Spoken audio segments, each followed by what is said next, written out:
C'est l'événement sportif de l'année aux États-Unis qui va faire vibrer tout le pays. Le Super Bowl, la finale du football américain. Cette année, les Patriots de Boston affrontent les Seahawks de Seattle. Et c'est Phoenix en Arizona qui a été choisi pour accueillir la finale. Plus de 100 000 supporters ont envahi la ville. Quelle est l'importance de cet événement pour les Américains?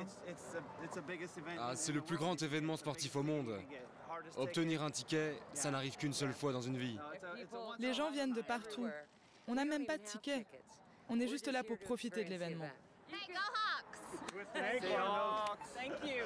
Go Hawks! Have a good one. Go Hawks! See you guys later.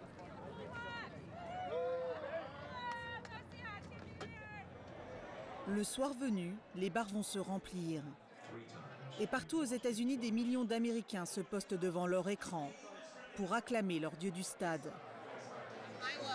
Je m'attable avec des supporters.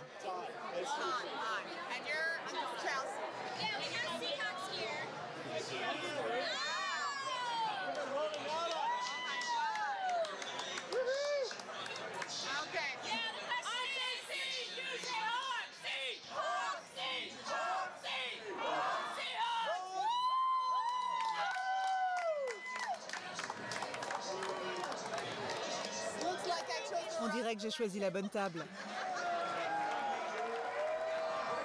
Il est 18 h. La 49e finale du Super Bowl s'apprête à commencer, sous les yeux de 112 millions de téléspectateurs. La plus grosse audience aux États-Unis. À la clé des enjeux économiques colossaux.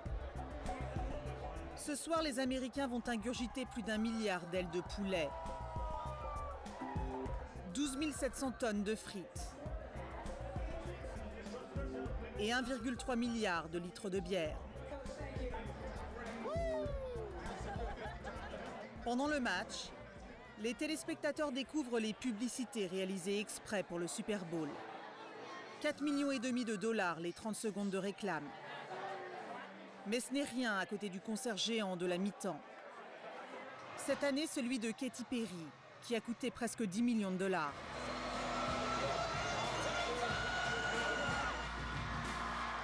En une soirée, la chaîne NBC, le diffuseur officiel, aura gagné 360 millions de dollars grâce au football américain.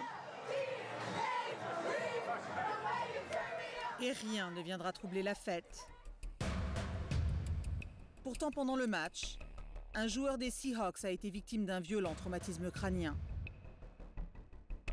Évacué du stade, Cliff Avril, le numéro 56, ne pourra peut-être plus jouer au football et risque d'avoir des dommages irréparables au cerveau pour le restant de sa vie.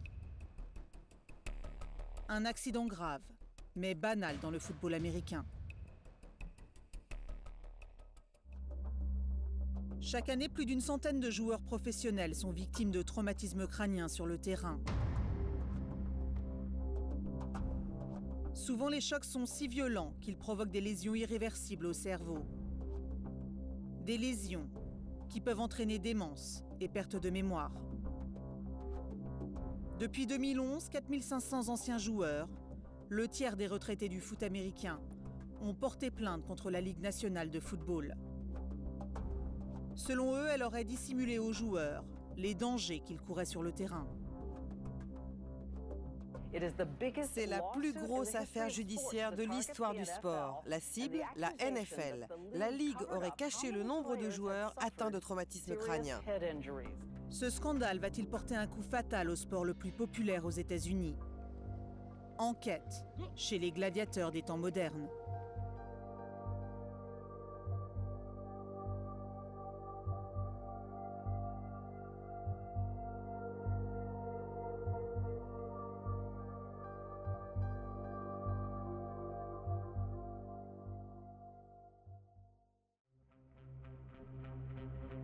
Phoenix, dans l'Arizona. Le lendemain du Super Bowl, nous avons rendez-vous avec un ancien joueur professionnel. Donc là, on va rencontrer Jim McMahon. Jim McMahon, c'est la plus grosse star des années 90. Il a gagné 2 fois le Super Bowl. à 10 ans d'intervalle. Ça a été un des premiers joueurs à porter plainte contre la NFL. Sa maison doit être par là. Voilà, on y arrive.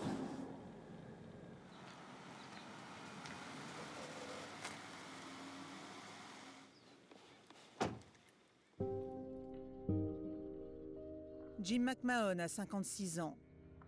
Mais il est déjà atteint d'un cas de démence précoce qui l'oblige à être assisté au quotidien. Nous le rencontrons dans un de ses bons jours, car aujourd'hui, son crâne ne le fait pas trop souffrir.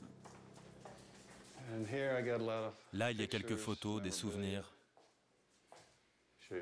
Je suis sûr que vous reconnaissez Michael Jordan là-haut. Et moi, je suis à côté de lui. Il jouait pendant les années où vous étiez joueur de football? Il était à Chicago, je crois qu'il est arrivé en 1984. J'étais là-bas à cette Et époque. ces trophées que vous avez là-haut, c'est quoi? Ce sont 2 trophées de Super Bowl que j'ai gagnés. J'en ai remporté un avec l'équipe de Chicago en 1985 et l'autre avec l'équipe de Green Bay en 1996. Après ça, j'ai abandonné. Vous avez joué combien d'années au total? 15 ans. Et vous vous êtes beaucoup blessé en jouant au football? J'ai eu 18 opérations, 12 à mon genou, mon épaule a été reconstruite 3 fois, mon coude, j'ai eu 5 os de mon sternum cassés, mon rein a été coupé en 2, mais à part ça, je me sens bien.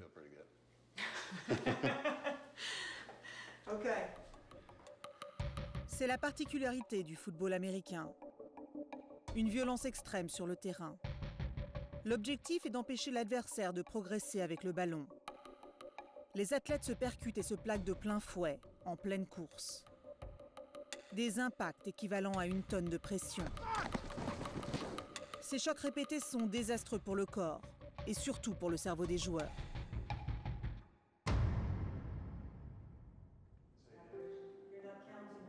Tout au long de sa carrière, Jim McMahon a souffert d'une quinzaine de traumatismes crâniens qui lui font perdre la mémoire un peu plus chaque jour. Avec sa compagne, il a posé en couverture du plus grand magazine de sport aux États-Unis pour alerter l'opinion sur les dangers du football américain. Combien de temps après la fin de votre carrière avez-vous commencé à ressentir des douleurs à la tête? Probablement quand j'ai atteint la cinquantaine, il y a 5 ans. Ma femme disait que mes yeux devenaient jaunes. J'avais des problèmes pour parler. Je ne me rappelais plus ce que je devais faire. Je sortais de la chambre et je lui disais « Je descends faire des courses ». Et 1 demi-heure plus tard, elle me retrouvait dans la cuisine et je ne savais pas ce que je faisais là. Parfois, il m'appelle alors qu'il est en train de conduire. Et il me dit qu'il ne peut pas rentrer à la maison parce qu'il ne sait pas où il est. Je lui dis « Mais tu vas juste au pressing en bas de la rue ?» Mais il me répond qu'il ne sait pas où il est. Vous savez, le GPS est programmé avec notre adresse et il est en permanence dans la voiture. Dans son portefeuille, il y a les numéros de téléphone dont il a besoin et les médicaments qu'il prend. Je suis devenue une infirmière. Et les docteurs sont formels. Ça vient forcément de tous les coups qu'il a reçus à la tête. Vous vous rappelez quand c'est arrivé? Quand vous avez eu ce traumatisme crânien? J'ai eu plein de traumatismes crâniens. Mais si mes cervicales sont tordues comme ça, c'est parce que je suis tombé sur la tête. Et ça, c'est arrivé en 1986. Un type m'a attrapé par derrière et m'a fait un marteau-pilon dans le gazon. C'est le haut de ma tête qui a touché le sol en premier. Peut-être que je me suis brisé le cou à ce moment-là, je ne sais pas. Mais vous savez, c'est la nature de ce sport. Je pesais entre 86 et 88 kilos quand je jouais. Les types en face de moi faisaient entre 125 et 135 kilos. Vous connaissez les lois de la physique? Le plus gros finit par gagner, généralement.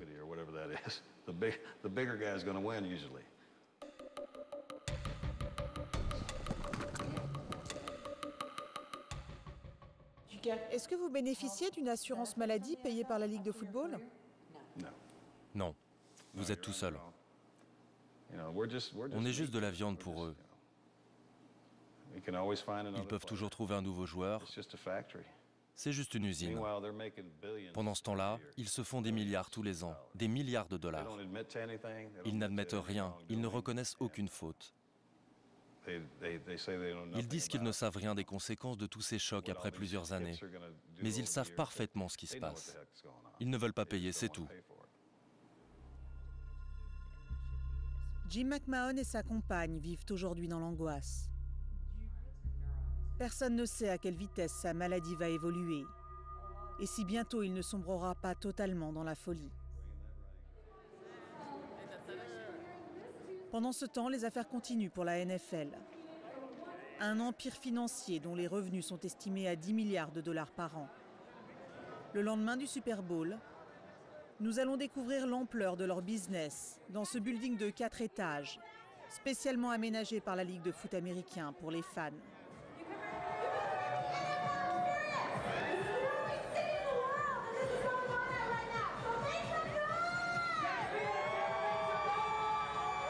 Animation en tout genre, Pom-Pom Girl et anciennes stars du football sont au rendez-vous.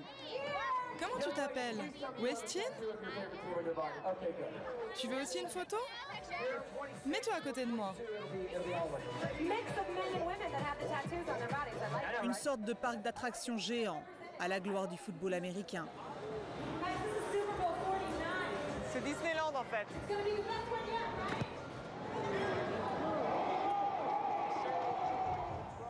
Et évidemment, la boutique de souvenirs n'est jamais bien loin. Ah, donc 60 $ pour un t-shirt, on comprend pourquoi la NFL pèse des milliards de dollars.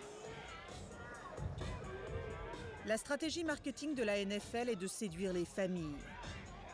Faire jouer les petits dès la plus tendre enfance et faire de leurs parents leurs supporters numéro 1.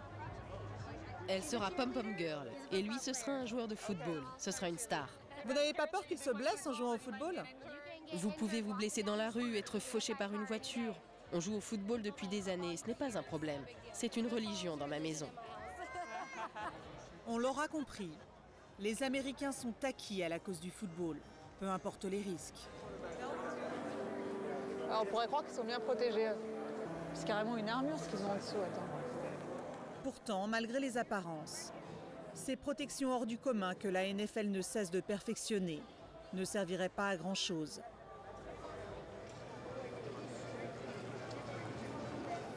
À l'occasion du Super Bowl, la Ligue donne sa première conférence de presse depuis 6 mois. Ce jour-là, tous les journalistes sportifs ont fait le déplacement pour voir Roger Goodell, le président de la NFL. Son salaire pour l'année 2014 a été évalué à 44 millions de dollars. Ses apparitions sont rarissimes et font figure d'événements. Il ne répond jamais aux questions sur les traumatismes crâniens. Heather Yango, NBC News, ici en Arizona. Bonjour Heather, je vous écoute.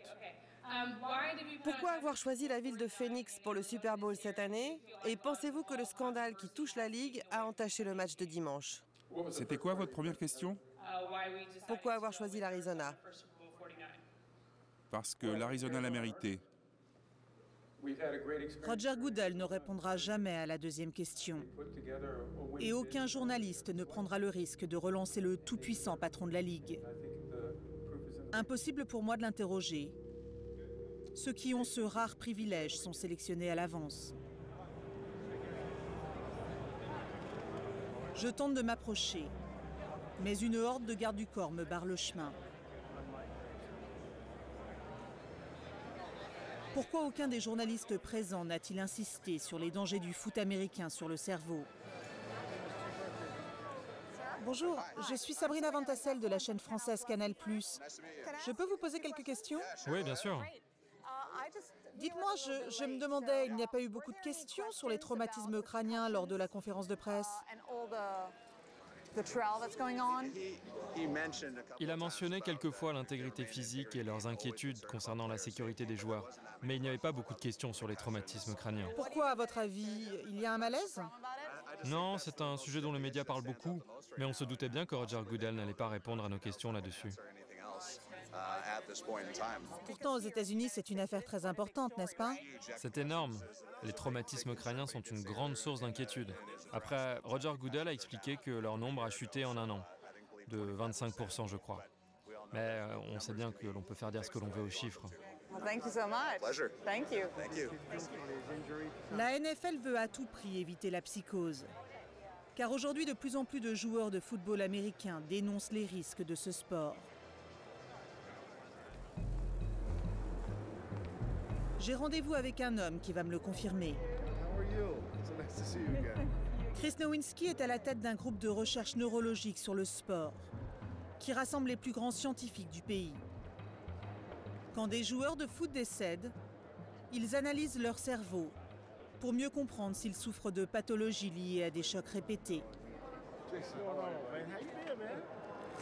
Lui, c'est Jason Belzer. Il a joué 9 années d'affilée pour les Indianapolis Colts. Jason est un des premiers à avoir accepté de nous donner son cerveau après sa mort. C'est un ancien joueur de la NFL. Je donnerai mon cerveau à la science. Je pense que c'est la chose la plus intelligente que je puisse faire de nos jours. Je suis en contact avec Chris, car j'ai un fils qui joue au football. La recherche nous permettra de savoir ce qu'on doit faire à l'avenir. C'était une décision facile à prendre pour moi. Chris Nowinski a déjà convaincu une centaine de joueurs, comme Jason Belzer, de donner leur cerveau à la science après leur mort.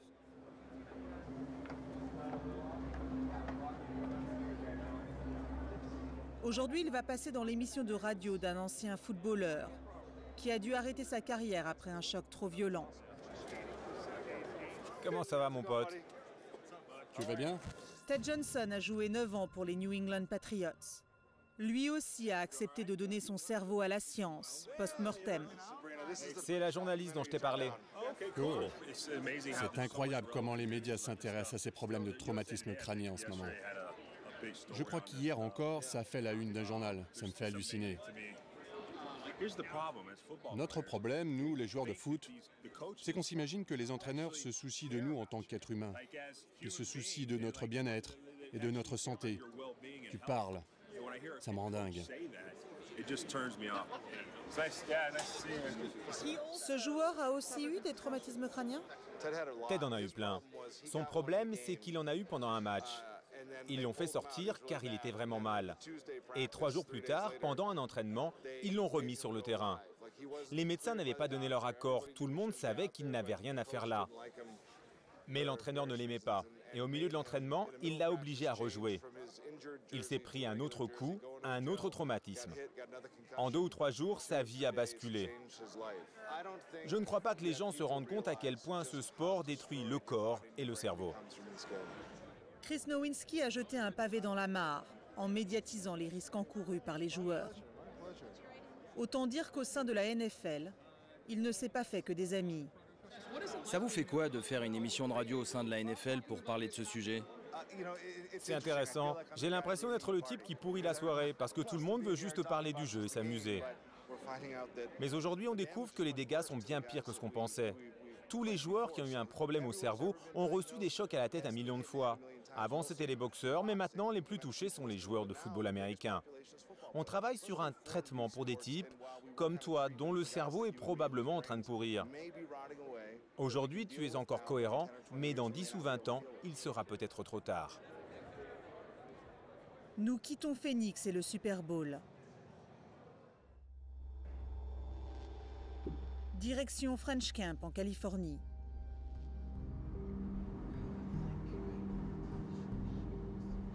Ici, je vais rencontrer le premier médecin qui a fait un lien entre lésions au cerveau et football américain.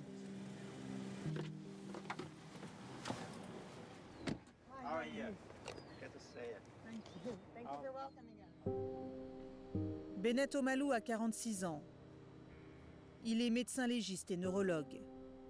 Originaire du Nigeria, il est arrivé aux États-Unis il y a 20 ans pour terminer ses brillantes études. Son avenir était tout tracé. Mais le matin du 24 septembre 2002, sa vie bascule. Un samedi matin, alors que j'étais de garde au bureau du médecin légiste à Pittsburgh, une grande star du football américain venait de mourir. Cette star, c'est Mike Webster, dit Iron Mike, héros des Pittsburgh Steelers dans les années 80. Il a fini SDF à 50 ans. D'après ses proches, il avait perdu la tête, comme le montre cette interview réalisée quelques mois avant sa mort. Les trucs qu'on s'inflige les uns aux autres.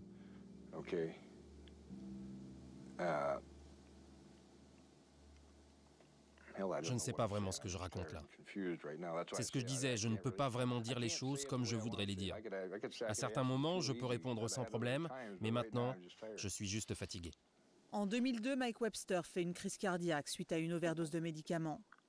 Une mort suspecte pour le docteur Omalu qui a fait son autopsie. J'aurais parié ma licence de médecin qu'il y avait quelque chose qui clochait avec son cerveau. J'ai établi que son cerveau avait accumulé une charge anormale de protéines, le type d'accumulation anormale que l'on retrouve chez les boxeurs. Donc en fait, des gens qui reçoivent trop de coups à la tête? Oui, des gens qui reçoivent trop de coups à la tête sur une longue période. Voilà ce qu'ont créé les chocs à répétition sur le cerveau de Mike Webster. Une multitude de taches brunes. Une dégénérescence des neurones qui l'ont peu à peu fait sombrer dans la démence. Ces lésions cérébrales sont le signe de l'encéphalopathie traumatique chronique, l'ETC. Une maladie qui met des années à se développer et qui est irréversible. Les symptômes sont toujours les mêmes, démence, perte de mémoire, dépression, paranoïa. En 2002, Bennett Omalu publie dans une revue scientifique ce premier cas d'ETC chez un footballeur. Pour la NFL et son business, cette révélation est embarrassante. Elle va réagir très fermement. Ils ont envoyé une lettre au journal scientifique expliquant que mon article était frauduleux, qu'il devait être retiré ou rétracté. Et s'ils avaient réussi, ça aurait été la fin de ma carrière de médecin. La Ligue de foot m'a traité de tous les noms. Ils ont insinué que je pratiquais de la médecine vaudou. Ils ont dit que mon travail n'était pas scientifique, que c'était fallacieux, absurde. Ils ont vraiment traîné mon nom dans la boue. Est-ce que vous vous êtes senti menacé? Oui, le matin, je me réveillais et j'allais vérifier mes freins. J'accélérais et je freinais pour être sûr qu'ils fonctionnaient. Il y a aussi eu un docteur de la NFL qui a voulu consulter mes diapos. Donc, on a organisé un rendez-vous secret, tard le soir.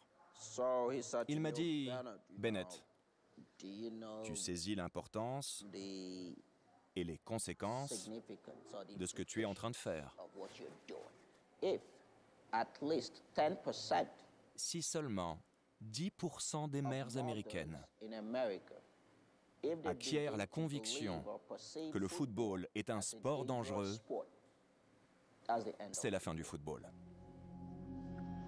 Le docteur Omalu dit avoir arrêté ses recherches sur l'ETC à cause des pressions de la NFL.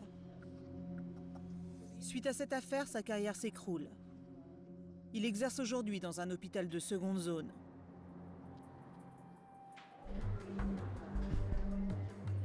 De son côté, la Ligue met en place un comité d'experts en neurologie pour rassurer les joueurs et les fans.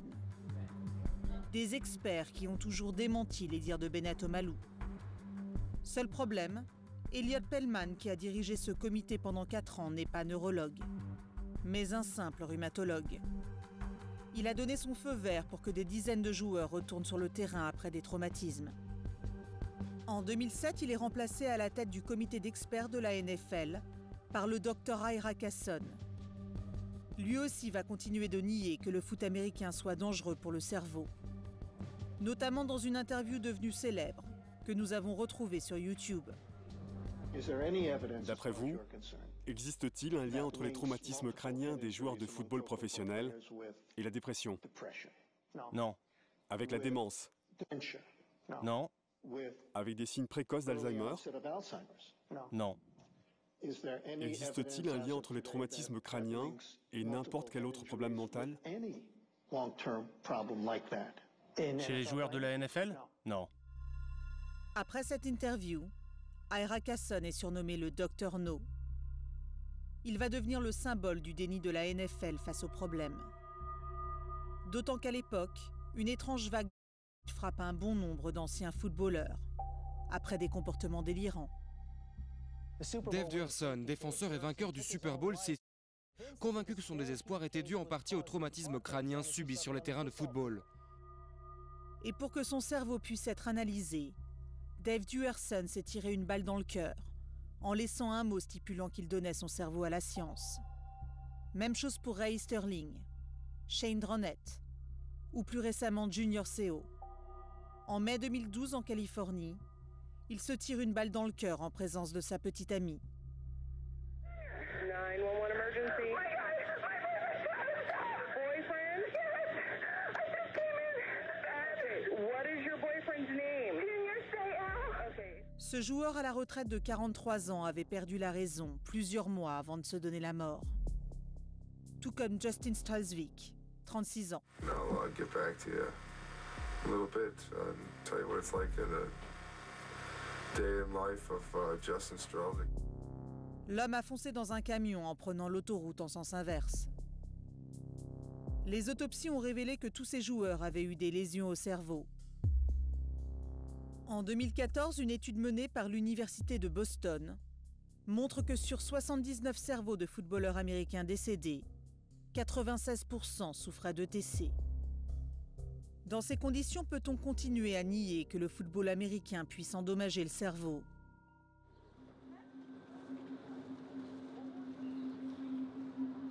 Depuis sa fameuse interview, le Dr No a démissionné de la NFL. En escale à New York, je décide de l'appeler pour savoir s'il tient toujours le même discours. Bonjour Dr Casson, Sabrina Van Tassel de la chaîne française Canal+. Nous faisons un documentaire sur les traumatismes crâniens dans le football américain. Et je voudrais savoir si vous accepteriez de m'accorder une interview. Les gens des médias ont pioché dans ce que j'ai dit. Une phrase par-ci, une phrase par-là, et ils ont déformé mes propos. Vous avez dit que les footballeurs qui jouaient avec des traumatismes crâniens ne couraient aucun risque de blessure ou d'avoir l'ETC, c'est bien ça? Ce n'est pas ce que vous avez dit?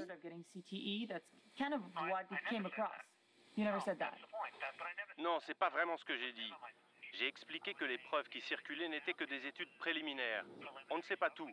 On a besoin de faire plus d'études. Mais maintenant que nous avons toutes les preuves qui circulent un peu partout... Nous n'avons pas toutes les preuves. Nous avons juste plus d'éléments.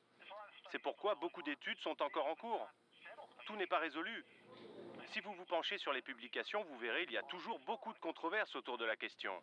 Ça a été prouvé dans la mesure où les problèmes dont souffrent ces footballeurs sont dus au traumatisme crânien qu'ils ont eu pendant leur carrière. On dirait que vous avez bien été embobiné. Vous répétez ce qu'on vous a dit sans même avoir les preuves. La conversation n'ira pas plus loin.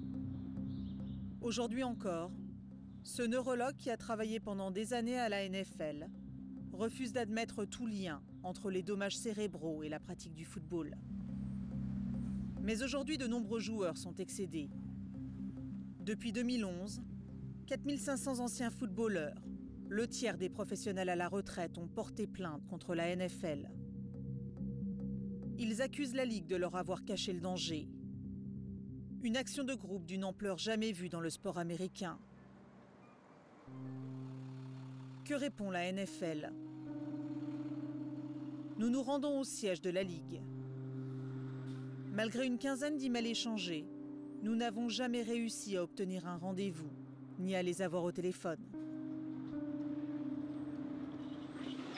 Bonjour, c'est Sabrina Van Tassel. Je suis actuellement à New York et je voulais savoir s'il était possible de discuter ou de se rencontrer. Merci de me rappeler. À ce stade de mon enquête, nous apprenons que la Ligue est en train de négocier en coulisses le dédommagement de tous les joueurs à la retraite souffrant de troubles mentaux. L'homme qui a bataillé pendant des années aux côtés des footballeurs pour obtenir cette indemnisation, c'est l'avocat Larry Coban. Selon lui, le dédommagement proposé par la Ligue prouve qu'elle avait bien quelque chose à se reprocher. La NFL a vraiment nié aussi longtemps qu'elle le pouvait. Mais une fois que les plaintes se sont multipliées, que les preuves scientifiques ont été mises sous leur nez, ils n'avaient plus d'autre choix que d'admettre les faits. Mais en faisant un accord au lieu d'un procès, la NFL n'a pas à admettre ses torts, ni le fait qu'elle a caché la vérité aux joueurs. Oui, c'est vrai. Mais les Américains savent qu'on n'accepte pas un accord si on n'a rien à se reprocher. C'est la réalité. La réalité, c'est qu'ils sont en faute. La réalité, c'est qu'ils ont accepté de payer. Peu importe le nombre de joueurs qui auront des séquelles neurologiques dans les 65 prochaines années, la NFL devra payer pour ça. Il n'y a pas de limite à ce qu'ils devront payer. Cet accord pourrait coûter jusqu'à 2 milliards de dollars à la NFL. Et sur le site web de la Ligue, nous allons découvrir que la stratégie du chéquier va plus loin. En 2014, elle a donné 90 millions de dollars pour l'Institut national de la santé, 45 millions de dollars pour la prévention des traumatismes chez les jeunes joueurs, 25 millions de dollars pour l'équipement dans les lycées et 5 millions pour la recherche sur le cerveau. Soit 165 millions de dollars de dons au total.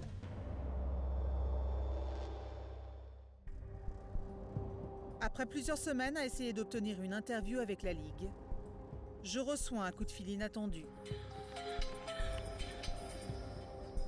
C'est la NFL. Ils veulent en savoir plus sur mon reportage. Bonjour. C'est le service de presse de la NFL. Merci de me rappeler. Je me demandais s'il était possible d'interviewer un porte-parole de la NFL. Je peux vous poser quelques petites questions avant? Bien sûr. La chargée de communication de la NFL va poser ses conditions. Réexpliquez-moi le contexte de votre reportage. De quelle manière voulez-vous traiter votre sujet?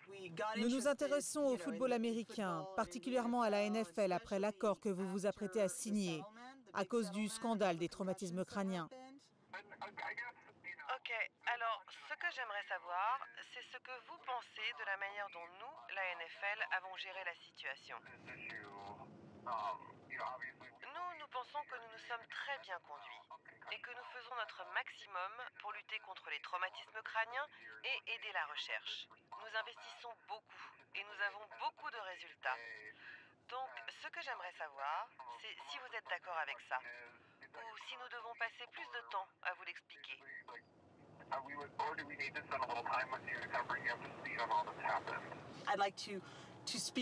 J'aimerais parler avec quelqu'un qui pourrait m'expliquer tout ce qui a été fait et me parler des mesures qui ont été mises en place. Si vous nous promettez que vous allez traiter cette histoire de notre point de vue pour les téléspectateurs en Europe et en France, je pense qu'il y a pas mal de leçons à tirer de la manière dont la Ligue a géré les choses. Nous faisons notre maximum pour que ce sport soit le plus sûr possible. Donc, si vous pouvez me donner le plus d'éléments possibles sur votre travail et me dire qui d'autre vous interviewez, ce serait très utile. Ok, parfait, je n'y manquerai pas. Merci, au revoir. Thank you, bye bye. À mon avis, c'est juste une manière de gagner du temps, mais personne ne va vouloir nous parler. J'y crois pas, on va voir. Effectivement, après cet appel, je n'aurai plus jamais aucune nouvelle d'eux.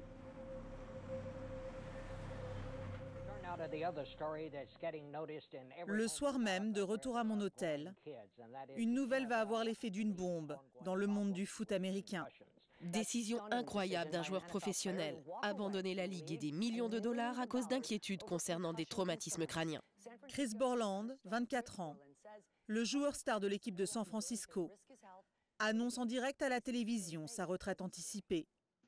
Pourquoi avez-vous décidé d'arrêter ? À cause des traumatismes crâniens. Franchement, pour moi, le risque que ça se produise était trop important par rapport à ce que ma carrière pouvait potentiellement m'offrir. Ça ne valait pas le coup.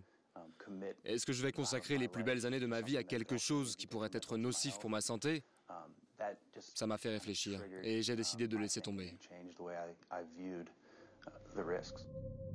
En mettant fin à sa carrière, ce jeune joueur renonce à un demi-million de dollars par an. La peur s'installe chez les joueurs professionnels. Et malgré le dédommagement de 2 milliards de dollars que la NFL s'apprête à signer avec les joueurs souffrant de démence précoce, la Ligue n'est pas à l'abri d'autres poursuites. Car depuis des années, pour ne pas que les joueurs ressentent la douleur, les médecins de la NFL les auraient encouragés à prendre de puissants médicaments, aux effets secondaires dévastateurs. Ravi de vous rencontrer enfin. Cet avocat représente 1300 anciens joueurs de la Ligue qui ne figurent pas dans l'accord sur les traumatismes crâniens. Son angle d'attaque, Ces fameux antidouleurs controversées données aux footballeurs pendant les matchs, pour qu'ils supportent les coups. Donc votre plainte ne concerne absolument pas les traumatismes crâniens? Tout à fait. Les traumatismes crâniens, c'est à la tête. Nous, notre procès ne concerne que le cou jusqu'au pied. La Ligue de foot distribue des antidouleurs à haute dose. Ils ne respectent ni la loi fédérale ni l'éthique médicale de ce pays. Nous avons 1300 joueurs dans notre procès et ils m'ont tous dit qu'avec ces drogues, particulièrement une très populaire au sein de la Ligue, qui s'appelle le Toradol, vous ne sentez plus rien. Vous ne ressentez plus la douleur. Vous vous sentez comme Superman. Nous avons du personnel médical qui nous a dit que personne n'est censé recevoir plus de 5 doses de Toradol dans une vie entière. Et nous avons des joueurs qui en ont reçu plus de 200. Face à la toute-puissante NFL, l'avocat sait que la partie est loin d'être gagnée. Je ne pense pas qu'il y ait un politicien ou un juge qui veuille être connu comme la personne qui a détruit la NFL. Quand vous avez affaire à la Ligue, vous vous en prenez à quelque chose qui fait partie de la base de la culture américaine. C'est plus important que quasiment tous les autres aspects de la culture. Les Américains critiquent tout, sauf le football. Et la dangerosité du football américain ne concerne pas seulement les 20 000 joueurs professionnels. Elle impacte aussi 3 millions de jeunes Américains. Outre-Atlantique, pas de collège, de lycée ou d'université sans son équipe. À l'adolescence, les chocs sur le terrain sont encore plus dévastateurs sur le cerveau.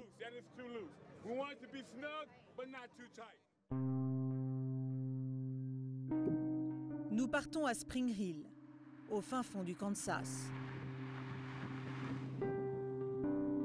Dans cet environnement rural, plusieurs adolescents ont été victimes de graves traumatismes crâniens en jouant au football.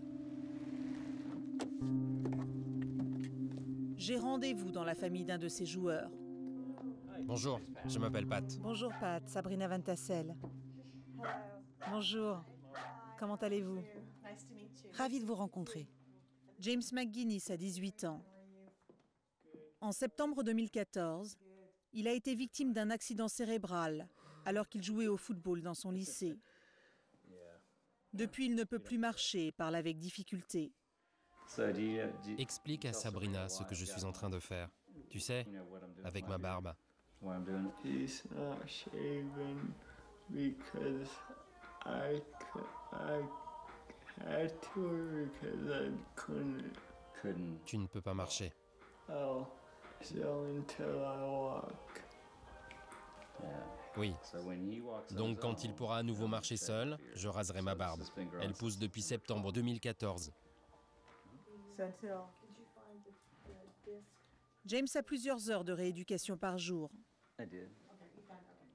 Malgré l'espoir de son père, ses chances de retrouver pleinement ses capacités physiques sont fortement compromises.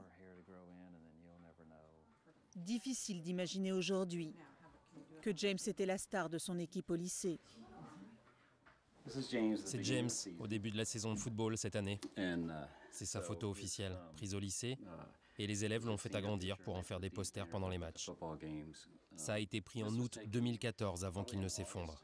Il a été blessé en septembre, donc à peu près un mois avant son accident. Mais vous avez des banderoles partout? Oui, ce sont des banderoles faites par les élèves de sa classe. Et voici des photos de lui en train de jouer. Et celle-ci, c'est lui, le soir de l'accident. Cette photo a été prise ce soir-là? Oui, c'est James sur le terrain, le soir de l'accident. Des parents prenaient des photos au bord du terrain.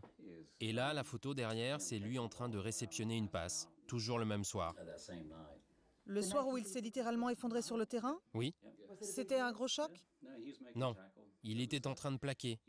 Vous savez, l'épaule contre la hanche du type qui courait vers l'avant. En fait, il essayait de s'échapper. Mais ça a créé un impact suffisamment important à sa tête pour provoquer une fissure au cerveau qui a commencé à saigner.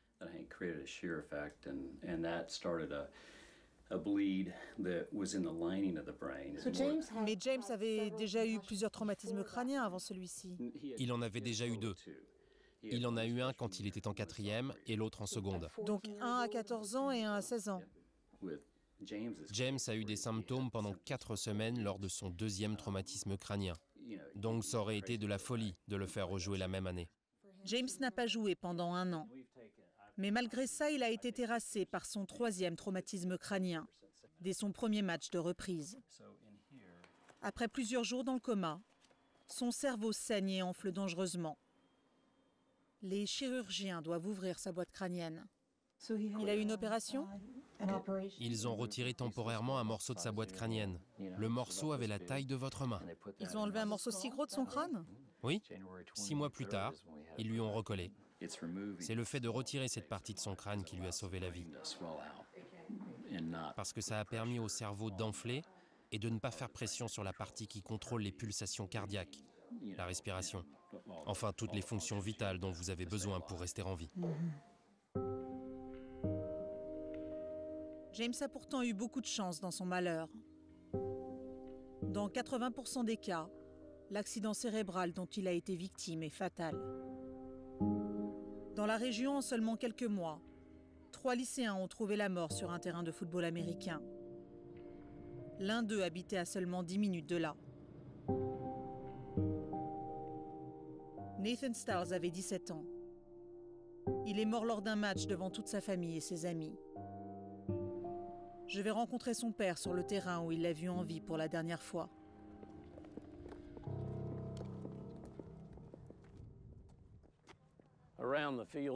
Donc quand ça s'est produit, on est passé par là et on a commencé à courir autour du terrain pour aller le voir. On peut couper en travers si vous voulez. On a fait le tour pour rejoindre Nathan à l'endroit où il s'était effondré par terre. Il se plaignait? Oh oui, sa tête lui faisait mal. Il avait des douleurs vraiment atroces. Il n'y a aucun doute.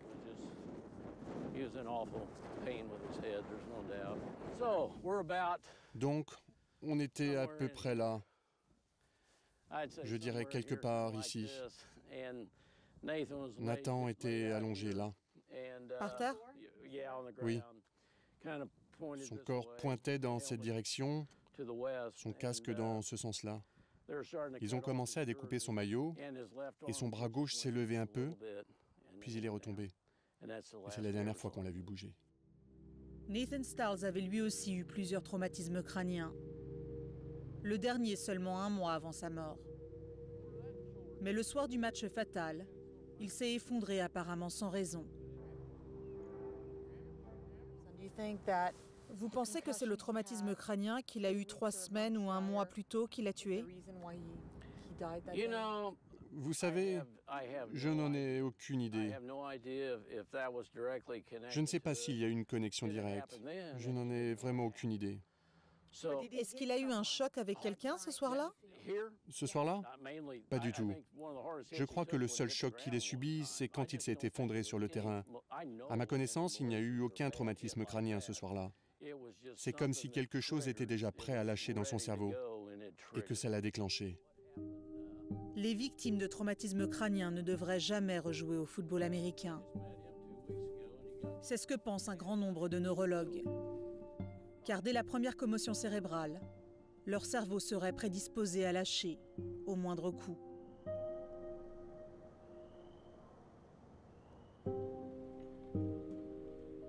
Je retrouve Chris Nowinski, l'homme qui fait analyser les cerveaux des footballeurs.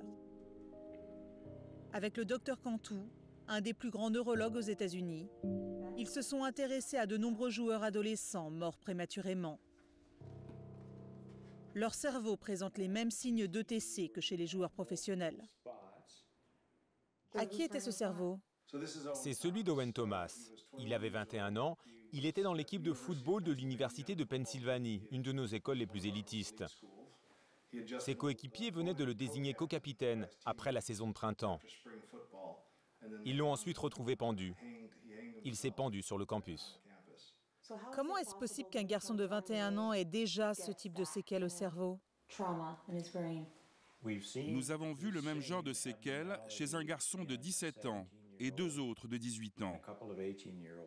Donc, il n'y a pas besoin d'être un joueur professionnel pour avoir une encéphalopathie traumatique chronique.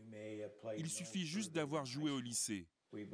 Nous pensons d'ailleurs que c'est bien pire de subir des traumatismes crâniens répétés lorsqu'on est jeune que plus âgé.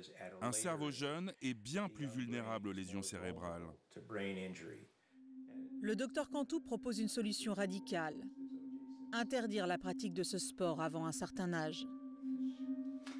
Donc vous croyez que les enfants âgés entre 10 et 12 ans ne devraient pas jouer au football américain? J'en suis convaincu.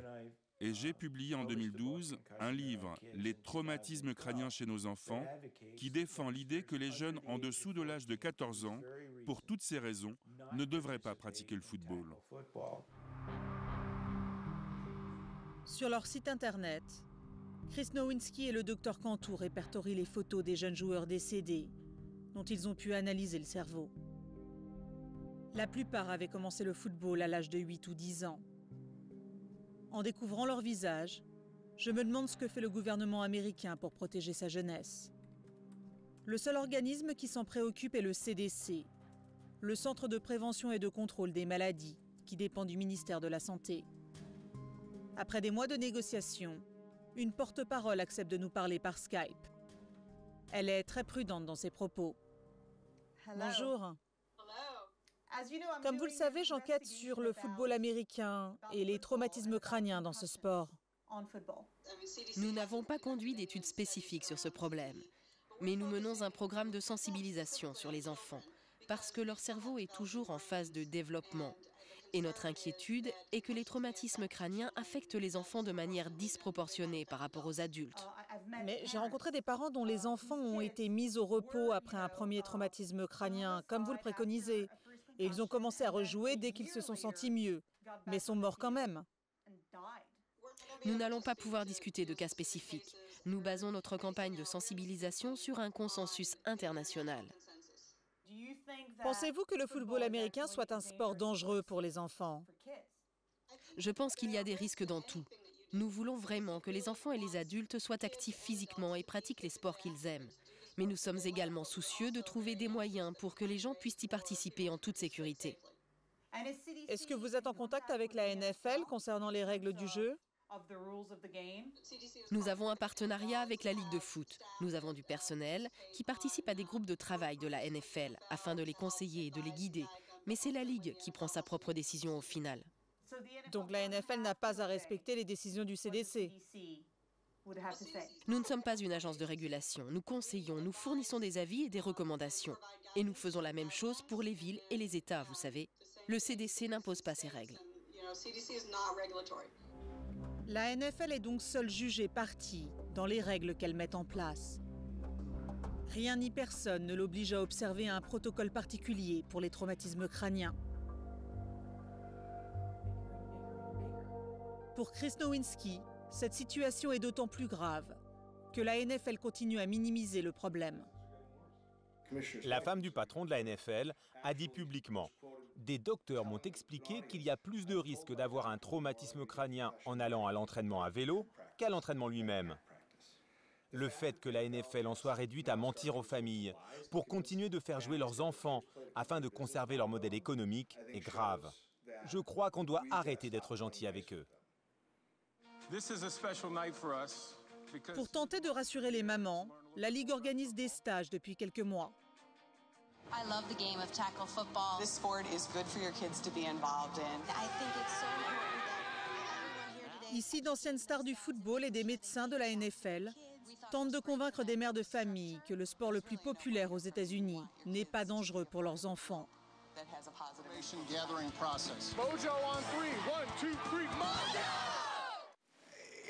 Pour moi, cette campagne de désinformation de la NFL a pour but d'embrouiller les gens.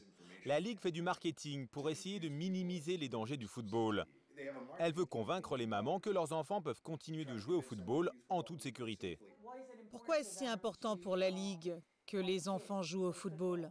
Le football est au centre de la culture sportive américaine. C'est pensé comme un événement familial. Si ça commence à disparaître parce que les enfants ne jouent plus, les parents n'auront plus envie de regarder les matchs avec leurs enfants. Donc, le nombre de spectateurs risque de baisser et les revenus aussi.